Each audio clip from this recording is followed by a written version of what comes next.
조국의 민의전당 습격 사건, 대국민 사기극의 첫 번째 거짓말 들려드리겠습니다. 들으세요. 입금은 마이너스 통장 같은 거라고 설명을 했습니다. 지금도 설명하고 있습니다. 또는 신용카드 한도액 같은 것이라고 합니다. 신용카드 한도액을 정해두면 다 씁니까? 거짓말이야, 거짓말이야, 거짓말이야. 100억짜리 펀드입니다. 이 100억짜리 펀드에 75억을 약정을 하고 10억밖에 투자를 안 합니다. 그런데 이것이 정말 마이너스 통장, 크레딧 카드의 한도에 정말 그럴까요? 자본시장법까지 위반하면서 왜 75억이라는 돈을 자신의 전 재산은 54억밖에 안 되는데 75억을 약정을 했을까요? 정관을 보면 그 수수께끼가 드러납니다. 정관 한번 보세요. 자, 보십시오. 15조입니다. 출자 회사는, 이 펀드가 회사죠. 출자 총액의 3분의 2에 해당하는 출자 지분의 찬성으로 모든 것을 의결할 수 있어요. 특별 결의까지 할 수 있습니다. 다시 말하면 100억짜리 펀드잖아요. 75억을 약정을 해야 75%가 있어야 회사 재산을 분배할 수 있습니다. 투자 행위를 할 수 있습니다. 거기에다가 보십시오. 정관까지 변경할 수 있어요. 내 멋대로 펀드를 만들기 위해서는 70%의 지분이 3분의 2 지분이 있어야 되는 겁니다. 그 다음에 회사의 차입 거래, 담보 제공, 차입 관련 거래의 승인, 심지어는 사원의 임면까지, 사원의 제명 선고 청구까지 할 수 있습니다. 도대체 왜 100억짜리 펀드에 75억을 약정을 했을까? 이것은 그야말로 조국 패밀리가 이 펀드를 지배하기 위해서, 이 펀드의 사실상의 대표이사가 되기 위해서 75억을 약정해 놓고 그 외에 100억 중에 25억 누가 들어와도 자기의 의결권을 블로킹할 수 있습니다. 그렇기 때문에 뭐 마이너스 통장이다, 크레딧 카드다, 이거 다 거짓말입니다. 조국의 두 번째 거짓말 보시겠습니다.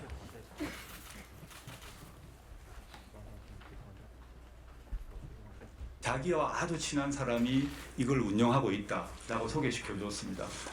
그래서 이 돈을 투자할 때 물어볼 수 있는 사람은 두 종류 사람밖에 없는 것 같습니다.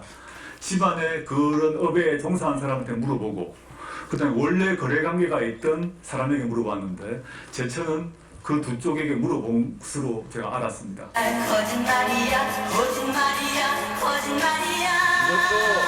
이것도 거짓말이에요. 이거 판넬함 보세요. 판넬. 이 판넬함 보여드릴게요. 아니, 자기의 오촌 조카가 이 펀드 업계에 있었기 때문에 내가 오촌 조카가 나한테 그냥 코링크를 소개해줘서 나는 그냥 투자했습니다, 이거 아니에요? 그런데 조국 후보자가 사모펀드 투자 일지를 보세요. 4월 달에 민정수석으로 임명되고 5월 달에 주식을 처분하고 한 1년에 한두 번 정도 만나는 오촌 조카가 소개를 받아가지고 코링크에 2017년 7월 달에 투자를 했다 그래요. 조국 후보자는 그랬나요? 조국 후보자의 부인은요, 이미 3월 달에 자기의 동생한테 3억을 갖다 주고 이 3억이 블루코어에 3억 5천이 투자가 되고 코링크에 5억이 투자가 돼요. 그러면 정경심을 중심으로 조국의 조카와 자신의 동생이, 그러면 정경심의 동생과 조국의 조카가 정경심 모르게 알았다는 얘기예요? 3월 달에 이미 조국 후보자의 조국 후보자의 부인은 동생한테 너 코링크에 투자해라. 그리고 3억을 꽂았어요. 여기 나오잖아요. 이게 통장이에요, 밑에. 여기 코링크 써놨잖아요. 그죠? 너무 친절하게 이 돈의 흐름을 가르쳐 주고 있어요. 이게 3월 달이에요. 그리고 조국 후보자는 오촌 조카한테 소개를 받아가지고 10억을 투자합니까? 앞뒤가 안 맞잖아요. 왜 거짓말을 합니까? 야, 37초밖에 안 남았는데 더 재밌는 거 많은데 계속하기. 제가 일단은 30초 남았으니까 세 번째 거짓말 한번 보시고 저 다음 세션에 제가 설명드릴게요. 또 투자 신탁 회사 사람에게 물어봤더니 그 회사가 수익률이 높다. 근데 지금 아주 나쁜가 봅니다. 근데 그 당시 시점에는 수익률이 매우 높았나 봅니다. 그 얘기를 듣고 맡겼습니다. 거짓말이야 거짓말이야 거짓말이야. 코링크가 그 당시에 수익률이 높아요? 나 1분만 더 주면 안 될까요? 아니 코링크가 지금 보세요. 자본 장식 상황이었어요. 9억 8천만 원이었어요. 왜 거짓말합니까? 그리고 이 회사의 이 조국 펀드 블루코의 운용의 핵심 운용자가 누군지 압니까? 임성균 이 사람이 누구냐? 밥솥 회사 있죠. 쿠첸의 연구개발 마케팅하는 사람이에요. 이런 회사에 이런 사원을 믿고 10억을 투자한다? 여러분 이게 상식으로 가능한 얘기입니까? 밥솥을 갖다가 개발하던 사람이 펀드 운영하는 그 회사에 돈 10억을 투자한다? 여러분 이거 다 뻥 아닙니까? 왜 거짓말을 합니까? 네 번째 거짓말은 제가 다음 세션에 보여드리겠습니다. 이상입니다. 예, 감사합니다. 다음은 김용남 전 의원님께서 발표해 주시겠습니다.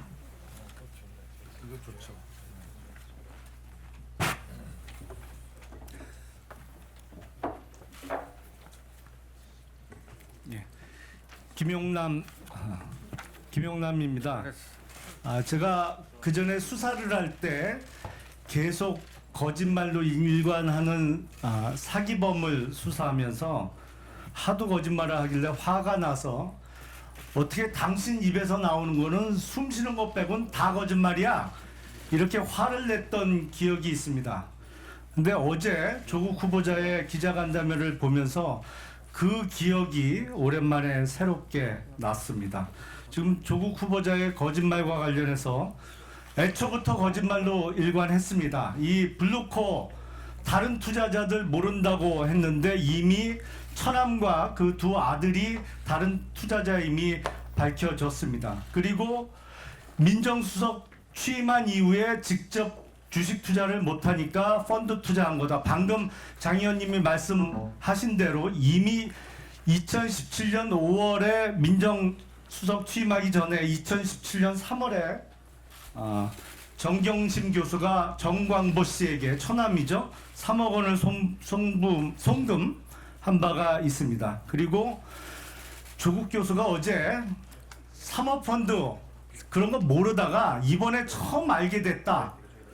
참 모르는 것도 참 많습니다. 근데 조국 당시 교수가 미국계 사모펀드죠. 텍사스에 본사를 갖고 있는 론스타의 외환은행 인수 매각과 관련해서 소위 먹튀 논쟁에 있어서 이 미국계 사모펀드 론스타의 먹튀를 비난하는데 가장 앞장섰던 사람입니다. 이게 2012년도 일입니다.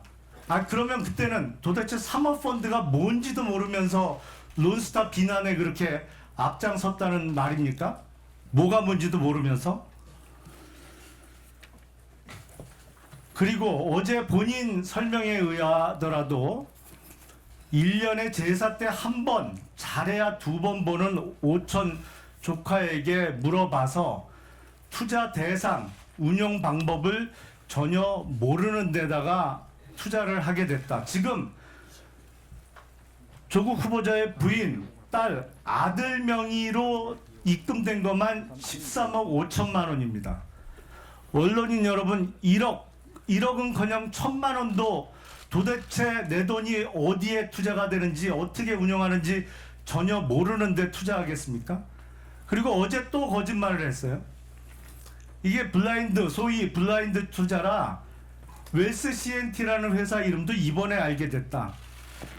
블라인드 사모펀드는요, 투자금을 모금할 때 어디에 투자할지 모르는 상태에서 모금을 하는 것이고, 일단 투자 약정이 이루어진 이후에 운용사가 투자를 실행해 주십시오. 소위 캐피탈 콜을 한 이후에 실제로 운영되고 나서는 운영 보고서를 투자자에게 매 분기별로 보내주도록 되어 있습니다. 이게 웰스 CNT라는 이름을 못 들어볼 수가 없어요.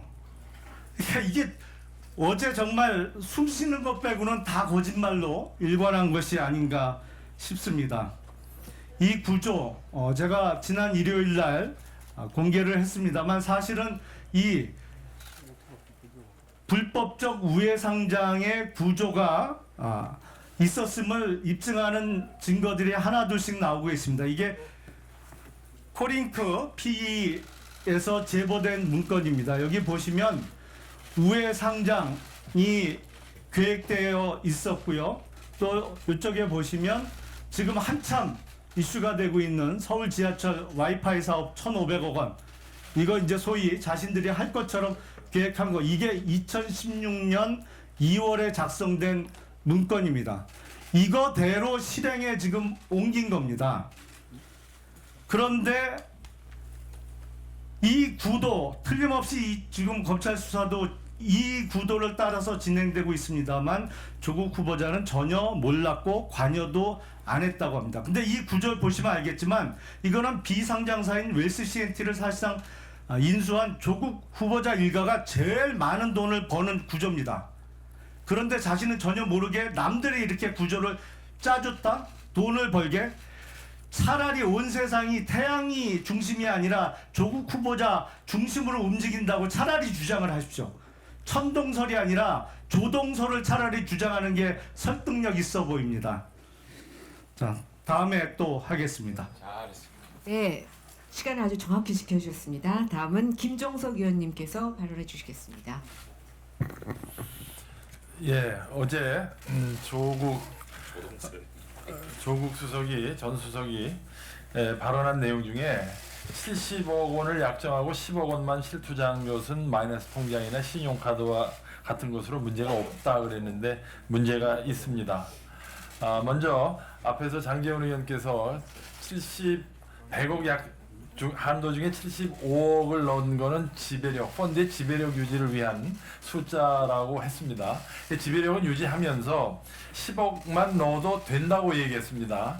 이것은 분명히 펀드 매니저와 투자자 간에 이면 계약이 있음을 방지하는 것입니다. 실제로 이 정관에 보면 납입 의무를 불이행하면 지연 이자를 내거나 페널티를 내도록 돼 있습니다. 내도록 돼 있는데 어제 조국 후보자는 10억 원 정도만 투자하면 되는 것이다.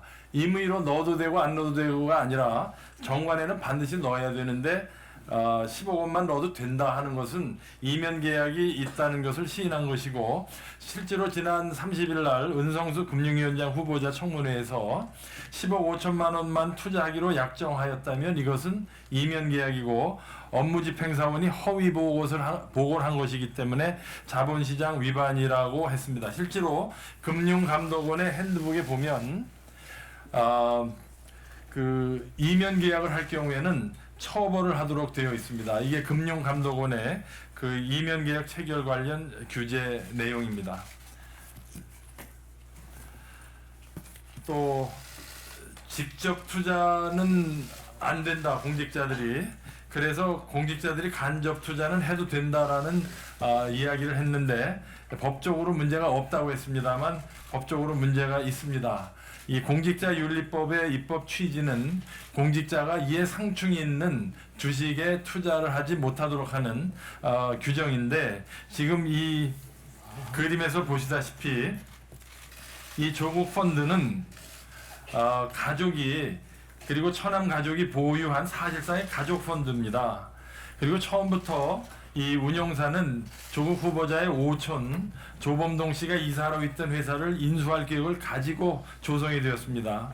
그리고 조국 후보자의 처남인 정강보 씨가 코링크 PE의 주주였고요. 그리고 조범동 씨는 대외적으로 코링크의 총괄 대표라는 명함을 들고 다녔습니다. 투자자의 특수관계인이 가족이 사실상 운영사의 펀드 매니저인 핵심 역할을 한 만큼 이것은 공직자윤리법에서 금지한 직접 투자에 해당하는 것은 물론이고, 유한책임사원 즉 투자자가 펀드 운영에 관여해서는 안 된다는 자본시장법의 취지에도 위반이 됩니다. 즉 직접 투자를 제한하고 있는 공직자윤리법의 규제를 우회하기 위해서 가족 펀드를 조성해서 직접 투자를 사실상 했다는 강력한 정황으로 이는 공직자윤리법의 위반입니다. 법적으로 문제가 없는 것이 아닙니다. 이상입니다. 예, 감사합니다. 다음은 김도부 의원님께서 발표해 주시겠습니다. 어제 조국 후보자가 거짓말한 것을 위주로 반박을 하는 상황입니다만 이 매세션 말본이 참 고충스럽네요. 펀드 관련해 가지고 어제 조국 후보자는 자신이 여기에 대해서 모를 수밖에 없는 거다라고 강변을 하고 그 이유를 상세하게 이야기합니다.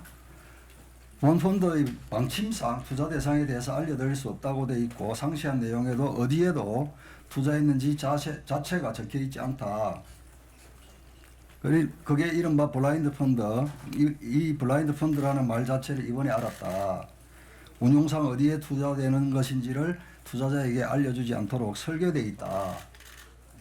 그것이 알려주면 불법이다라고 했는데 제가 어제도 말씀드렸다시피 이 정관 22조에는 반기별로 또 매 분기마다 투자 보고를 다 하도록 되어 있습니다. 그래서 조국 후보자 어제 모를 수밖에 없는 거다라고 한 것은 거짓말일 수밖에 없는 거다라고 주장을 합니다. 그런데 과거의 조국이 현재의 조국을 탄핵을 한다. 저희들이 이제 항상 쓰는 말인데요. 근데 어제는 조금 전 조국이 조금 이후의 조국을 또 탄핵을 하고 과거의 조국이 현재의 조국을 탄핵하고 이 사모펀드와 관련해서 이 변천사를 보면 어제는 제가 조금 전에 말씀드렸다시피 모를 수밖에 없다는 걸 광변하면서 정관과 배치되는 이런 이야기를 아주 상세하게 합니다. 그런데 또 다른 기자의 질문에는 본인은 경제나 경영을 잘 몰라서 사모펀드가 무엇인지를 이번에 공부하게 됐다고 또 말을 바꿉니다. 그런데 2012년 12월 5일일 겁니다. 아마. 론스타 관련해서 론스타 문제를 잘 알고 있다. 외환은행 문제의 바람직한 해결에 도움이 됐으면 좋겠다. 이렇게 이제 또 사모펀드를 잘 아는 것처럼 이야기를 합니다. 여기에 대해서 어제 또 기자가 질문을 하니까 론스타 먹튀액이 서명을 했지만 주도자 아니었고 진보적 지식인 그룹에서 서명을 돌리면 서명하는 정도지 그때나 지금이나 경영 경제 쪽은 잘 모른다. 이렇게 말을 바꿉니다. 어제 앞뒤 말이 다르고 과거와 어제의 말이 다르고 이런 상황에서 조국 후보자의 말은 그때 상황마다 달라지는 이분이 지금 법무부 장관으로 해보겠다고 하십니다. 예, 두 번째 세션의 마지막 발표자는 곽상도 의원이십니다. 예, 발표 부탁해 주시기 바랍니다. 예, 어제 조국 후보자의 질의 답변을 봤습니다만 이 시간을 장시간 질의하는 것이 문제가 아니고 진실하게 국민들한테 밝히고 평가를 받아야 되는 그런 취지로 진행된 거 아니겠습니까? 그런데 모든 자료를 다 감추고 질의응답을 해서 이 정말 진실을 말하려는 자세가 돼 있지 않은 거 아니냐. 이게 역시 국민을 우롱한 것이라고 생각합니다. 모든 사람들이 궁금해하는 것이 정유라와 조민의 차이가 뭐냐는 것에 대해서 궁금해합니다. 그러면 부산대 의전원에 지원할 때 어떤 서류를 다 제출했느냐. 개인정보라는 이유로 이걸 뒤에 꽁꽁 숨기고 있을 게 아니고 이걸 다 드러내야 되지 않겠습니까? 고려대에 입학할 때 그 지원한 서류도 마찬가지로 다 끄집어내서 정말 입시 부정이 있었냐 없었냐. 입시 부정 없이 내 딸이 정상적으로 대학이랑 대학원을 들어갔다 하는 이걸 국민들 앞에 밝혀줬어야 되는데 이런 부분에 대해서 전부 모르쇠 내지 자료 제출 거부로 거짓말만 하다가 마쳤습니다. 또 어제 그 법인카드 아버지 회사의 관리이사 명의로 발급된 카드를 이 발급되기 보름 전에 발급되고 나서 본인은 해외 유학을 갔습니다. 그래서 미국에 가서 이 자료를 썼냐 안 썼냐 하는 것에 대해서 물으니까 후보자는 기억이 안 난다고 얘기했습니다. 이거 외환카드에 저희들이 물어보니까요. 본인이 신청하면은 자료 발급해 준다고 합니다. 그러면은 이 정부가 가장 얘기하는 게 뭡니까? 사학재단들의 불법 비리 사학재단 재산을 횡령하는 거 이런 것들에 대해 처분하겠다고 하는 게 이 정부 방침 아니겠습니까? 그럼 아버지 회사 이렇게 이용해서 돈을 빼먹은 거 이런 것들이 있는지 없는지 본인이 명백하게 밝히면 될 텐데 이 자료도 제출을 본인이 제출 안 하면서 검증이 끝났다고 지금 큰 소리 치고 있습니다. 조국 씨 제수와 관련해서 아시아나 항공 승무원으로 근무한다고 들었는데요. 이 아시아나 항공 승무원으로 근무하면은 승무원 가족 할인 혜택으로 항공권 사용했는지 여부를 우리가 확인할 수 있습니다. 이 자료를 확인하면은 위장 이혼인지 아닌지 이 가족들하고 같이 다녔는지 아닌지 알 수 있습니다. 그래서 아시아나 항공에 자료 제출 요구를 했는데 본인이 아니면 안 된다고 합니다. 이런 자료들을 내면은 위장 결혼인지 여부도 금방 드러날 수 있지 않습니까? 그런데 이런 걸 다 숨기고 그러고 국민들 앞에 나와서 떳떳하다고 얘기합니다.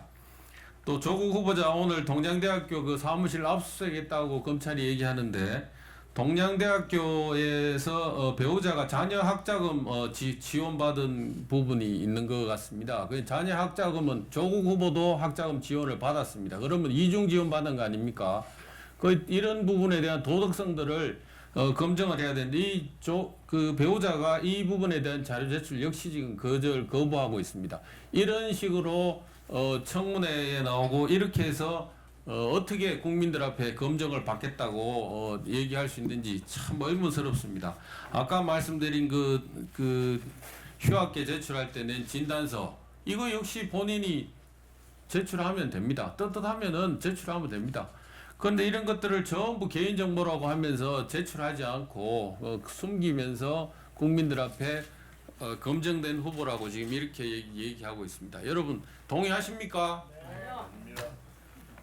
예, 두 번째 세션에 조금 변경이 있습니다. 추가 발표자로 정점식 의원께서 마지막으로 발언해 주시겠습니다. 예, 정점식 의원입니다. 조국 후보자의 가족이 투자한 사모펀드는